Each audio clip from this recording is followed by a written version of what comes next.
Ici Olivier Thériault à Whistler pour le projet Franco Média 2010 avec Thierry Bourdeau et Simon Grammer. Nous en sommes au jour 1 aujourd'hui des Jeux. Nous sommes ici depuis lundi. Puis je pense que les gars ont vécu une très belle expérience inoubliable. Très inoubliable. En effet, Olivier, hier, on a vécu des cérémonies d'ouverture à Whistler. Ça a été différent de Vancouver, bien sûr, mais on a vu un peu un autre angle des cérémonies. Ça a été très plaisant. Beaucoup de monde se sont déplacés au Village Square. Ça a été super le fun. Beaucoup d'Américains. J'ai remarqué que quand on a présenté la délégation américaine à la télévision, il y a eu on a beaucoup entendu la foule. C'était assez impressionnant.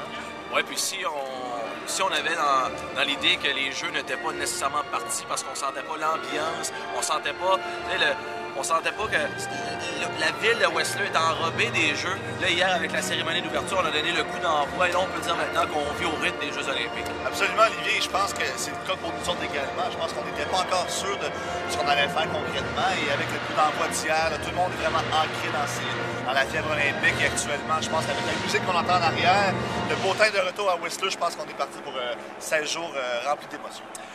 Quelle compétition vous allez surveiller dans les prochains jours? Hockey masculin, évidemment, mais moi, je suis très curieux de voir ce qui va se passer en décembre. J'ai beaucoup suivi Lindsey Vonn, qui était blessée, puis on ne sait toujours pas ce qui pourrait arriver avec elle, mais décembre, ce sera intéressant à surveiller pour moi. De mon côté, Olivier, je m'en vais faire un tour à la luge demain.